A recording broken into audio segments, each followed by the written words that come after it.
From Studio 1A in Tampa, Florida, comes a talk show that really feels your pain and tells you like it is.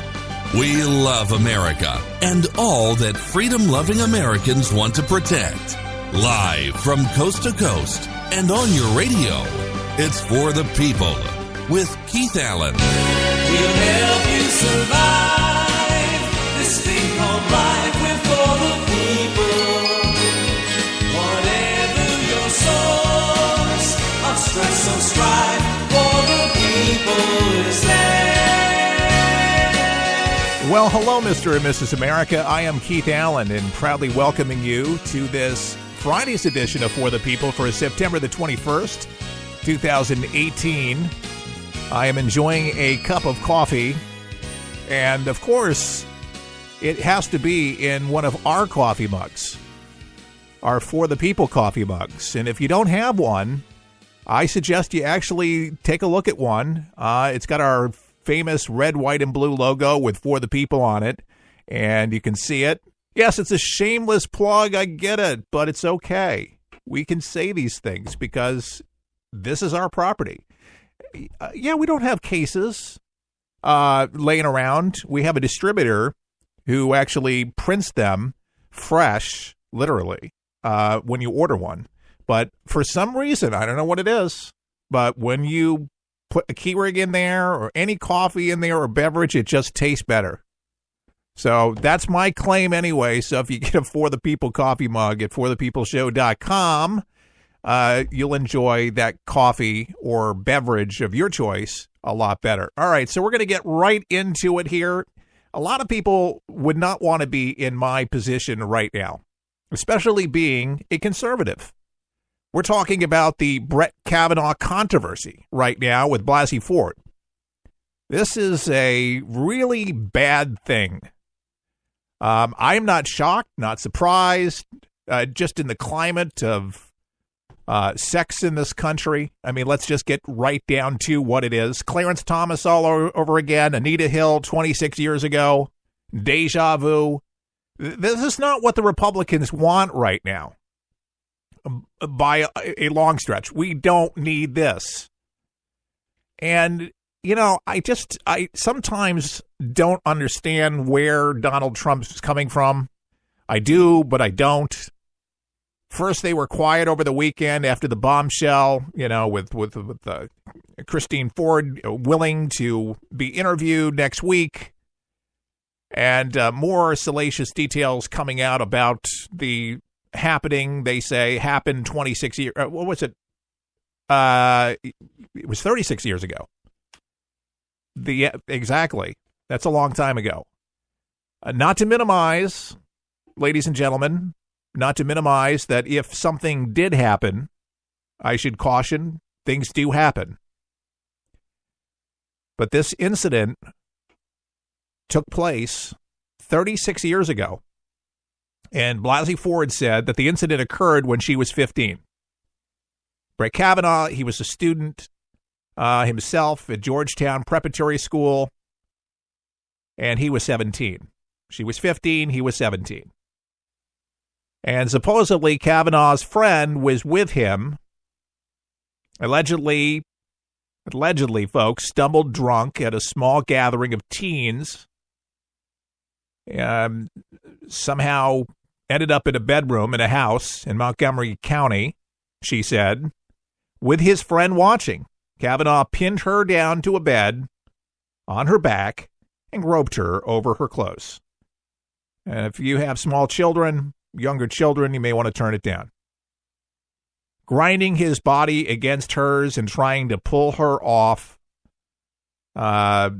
clothes off, rather, or her bathing suit, and then the clothing that she wore over it when she tried to scream. She said he put his hand over her mouth.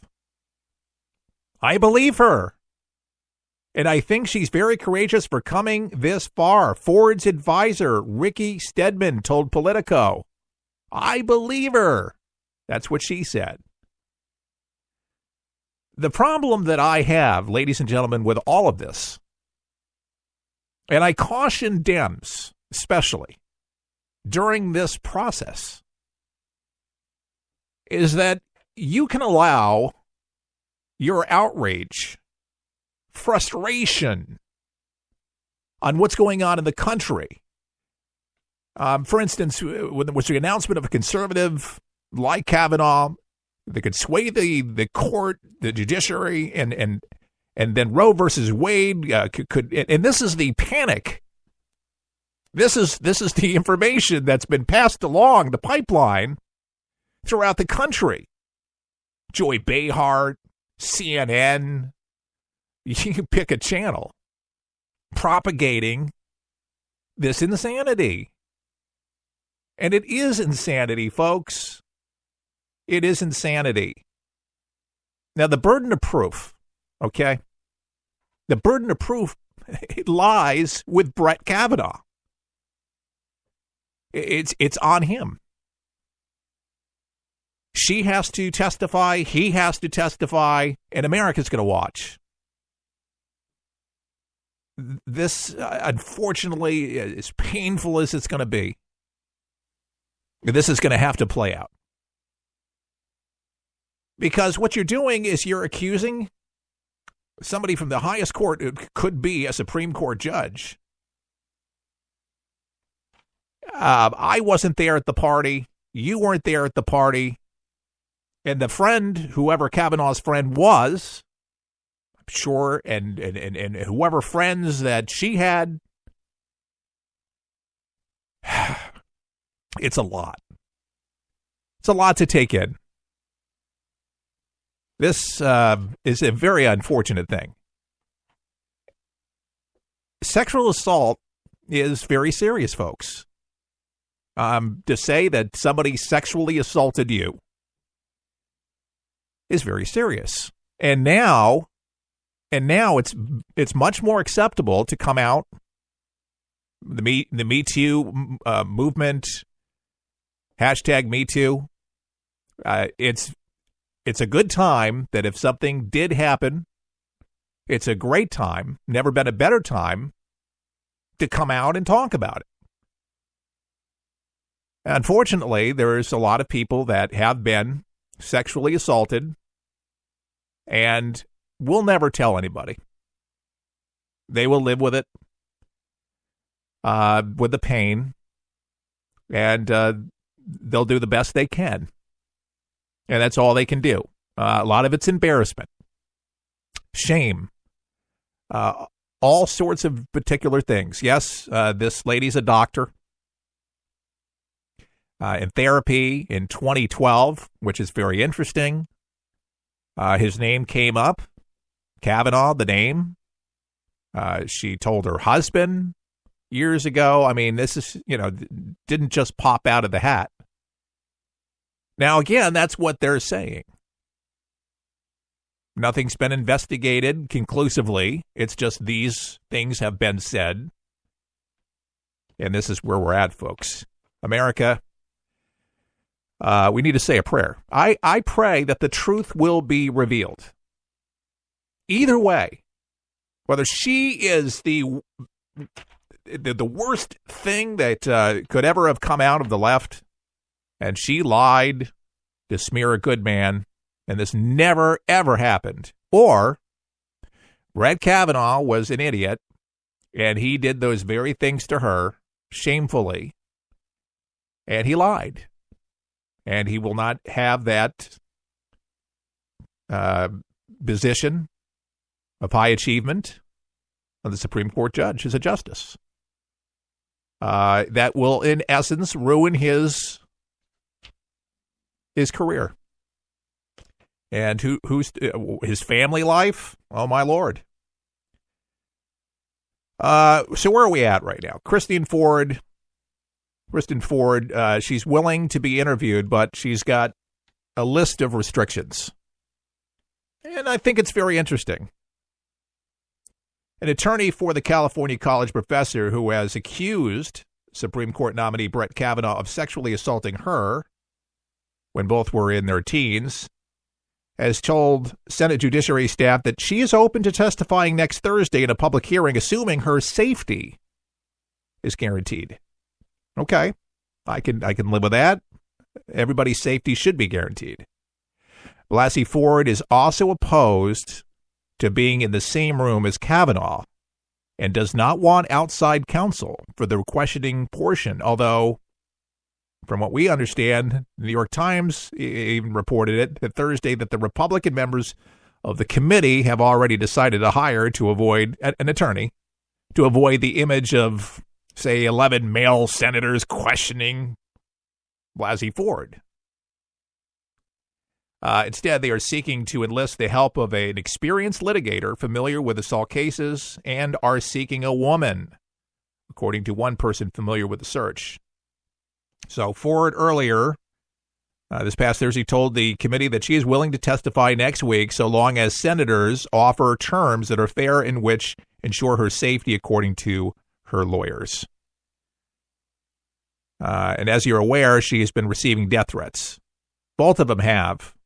Kavanaugh, everything that you can imagine to his wife, to his family, that he's a rapist and he's this and he's that. Terrible things. Awful things. But both fairly are being attacked verbally. And I do think that there is this mad rush to judgment already. And I'm saying, America, don't rush to conclusions. I wasn't there. I don't know what happened. You don't know what happened. Are some things questionable?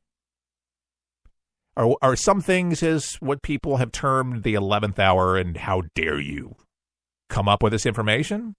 I mean, Dianne Feinstein, why did she hold it? She's given her reasons, and maybe perhaps because of Ford's asking that they didn't know how to handle it. Did you give it to the FBI? What do you do? And but it is a bombshell. There's no doubt about it. It's a hell of a bombshell. You're getting ready for confirmation, and you get slapped with this. Ow. Ow. But like I said, fairness, innocent before proven guilty. Please don't rush to judgment, ladies and gentlemen, about any of it. We were so quick to hang somebody. Let's get this right. How they put the pieces together, we talk about polygraphs, the accuracy of that 36 years ago. Folks, I don't know. Some people can beat polygraphs. Some people are really good liars. Really good liars. There was no pictures, there was no video. It's he said, she said. And there's going to be witnesses and all sorts of things taking place. And how long this drags on, I don't know. Donald Trump, a lot of people were praising him, saying over the weekend he was quiet. And now Donald Trump comes out today, and this is what he said. Judge Brett Kavanaugh is a fine man with an impeccable reputation who is under assault by radical left-wing politicians who don't want to know the answers. They just want to destroy and delay. Facts don't matter. I go through this with them every single day in D.C. He continues. Second tweet. I have no doubt that if the attack on Dr. Ford was as bad as she says, charges would have been immediately filed with local law enforcement authorities by either her or her loving parents. I ask that she brings those filings forward so that we can learn date, time, and place, explanation point. 15-year-old, what do you do when you're 15 years old? I have a 15-year-old daughter. How she'll react, how doctor would react at 15 with a 15-year-old brain. Why she didn't immediately go to the police at 15. Some people are just outraged with this tweet right now. Insensitive. You know, it's just one of these things that I'm a Trump supporter. And let me clarify what I mean by the Trump supporter. I